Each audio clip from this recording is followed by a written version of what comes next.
अस्सलाम वालेकुम। आजकल हम प्रोबेशन लॉज को पढ़ रहे हैं। ये प्रोबेशन लॉज जो हैं वो ऐसे कैदियों से मुतल्लिक हैं जिन्होंने अपनी सज़ा का ज़्यादा अरसा जेलों में गुजार लिया हो। उनका जेलों में रवैया, उनका किरदार बहुत अच्छा हो, तो ऐसे कैदियों को इन प्रोबेशन लॉज के तहत रिलीफ दे करके, फेवर दे करके उनकी जो बाकी डिटेंशन होती है वो उसको सस्पेंड करके इनको वापस सोसाइटी में ले आते हैं थ्रू ए लाइसेंस। जो इसमें लॉ था, the good conduct prisoners probational release act, वो हमने पढ़ लिया था। फिर हमने इसके 4 के करीब रूल भी पढ़ लिए थे। आज हम इसका रूल नंबर 5 जो है वो पढ़ते हैं। तो मैंने जैसे अपना लास्ट टाइम अर्ज किया था कि जो रूल्स होते हैं ना जी, ये जो एक्ट के अंत की जो प्रोविजंस होती हैं उनको कैसे इन्फोर्स करना है, उन प्रोविजंस की इम्प्लीमेंटेशन कैसे करनी है, ये जो रूल्स होते हैं ये उसका मैकेनिज्म बताते हैं। तो रूल 4 तक हमने इसको पढ़ा था इस एक्ट के। आज हम इसका रूल जो है वो 5 जो है उसको देखते हैं। रूल 5 जो है वो ये कहता है कि powers and duties of the assistant director. इसमें मैं थोड़ी सी अर्ज कर दूं, जैसे कि पहले भी हमने ये अपना इन ऑफिशियल्स को डिस्कस किया है, दूसरे अपना लॉ में भी और अपना रूल्स में भी।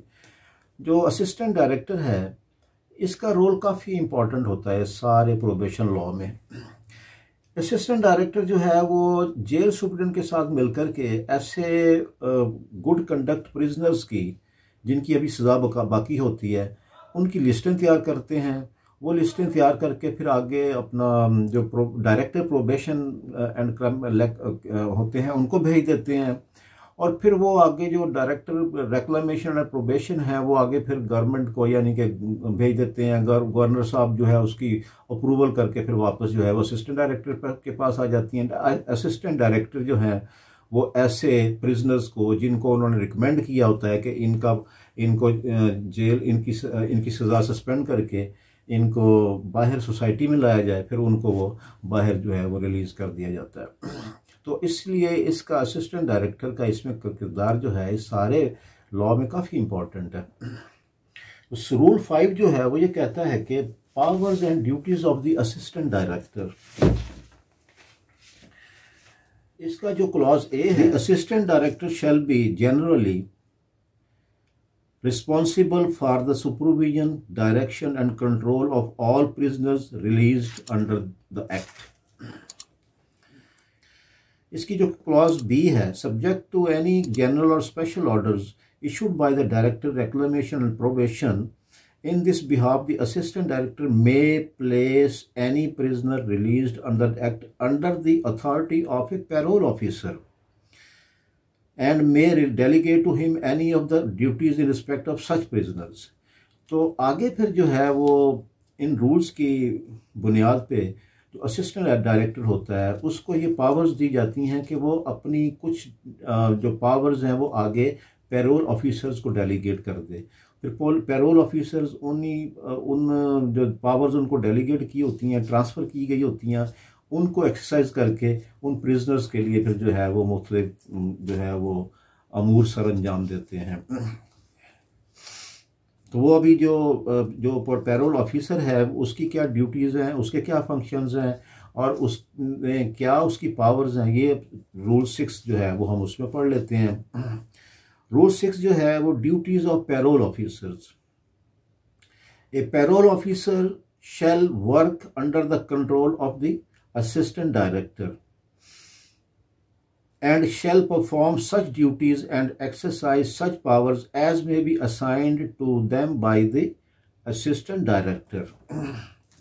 इसका जो क्लॉज बी है वो ये कहती है कि with the permission of the assistant director a parole officer may allow any prisoner placed under his authority to be employed by any person under wages approved by the assistant director and shall take from the employer any agreement in writing embodying the conditions of employment.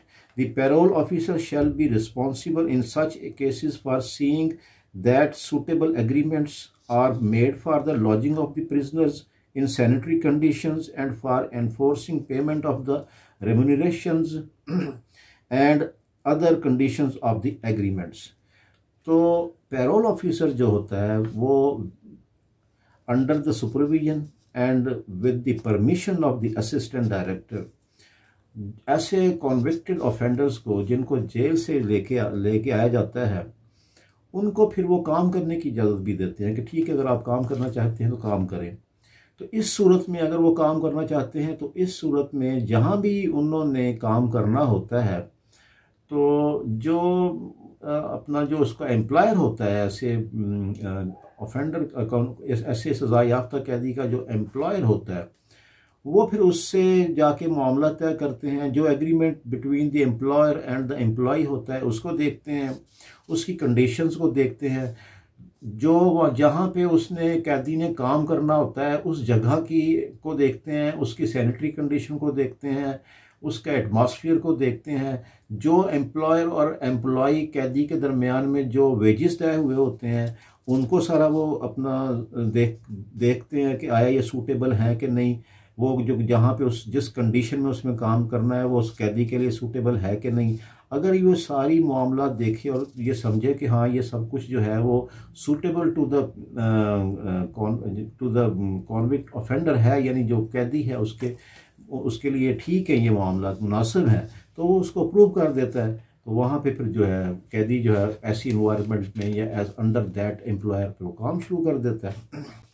तो ये जो है वो असल में ये payroll officer की जिम्मेदारी होती है कि वो देखे कि ये सब अपना जो एम्प्लॉयर है वो एम्प्लॉई को जो है उसके साथ उसका रवैया कैसा है, या जो कैदी है उसका अपने जहाँ पे काम कर रहा है जो वर्क प्लेस है वहाँ पे उसका रवैया उसका कंडक्ट कैसा है, अदरवाइज उसका कंडक्ट कैसा है, सोसाइटी में उसका कंडक्ट कैसा है।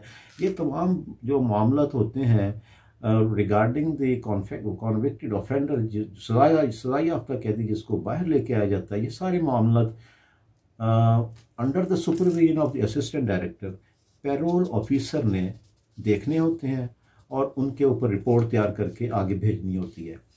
अच्छा, ऐसी एक सूरत ये भी होती है कि अगर फ़र्ज़ करें जिन कंडीशंस पे पैरोल अपना उसको असिस्टेंट डायरेक्टर ने उसको रिलीज़ किया होता है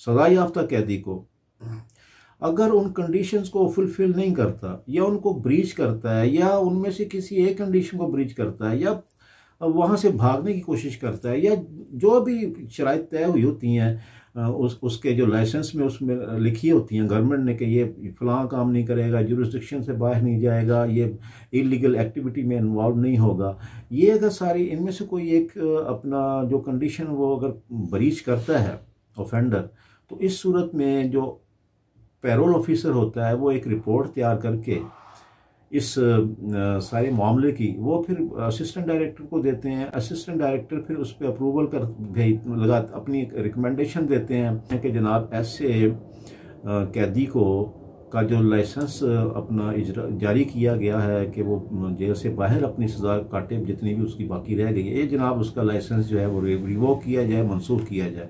तो ये रिकमेंडेशन भेज करके ऊपर भेज देते हैं डायरेक्टर रेक्लेमेशन एंड प्रोबेशन को। वो फिर डायरेक्टर साहब जो है वो आगे उसकी अप्रूवल के लिए अपने सीनियर अथॉरिटीज़ को भेज देते हैं।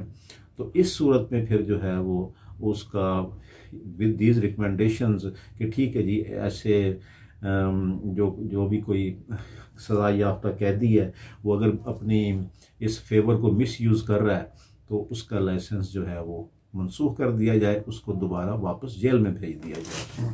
तो ये सारे मामला जो होते हैं वो पैरोल ऑफिसर के अंडर सुपरविजन होते हैं, लेकिन उसको अदरवाइज़ उसके ऊपर असिस्टेंट डायरेक्टर जो हैं वो भी सुपरवाइज़ कर रहे होते हैं और उन्हीं की रिकमेंडेशन से फिर किसी का लाइसेंस जो है ऐसे किसी कॉन्विक्ट ऑफेंडर का वो मनसूख या रिवोक किया जाता है।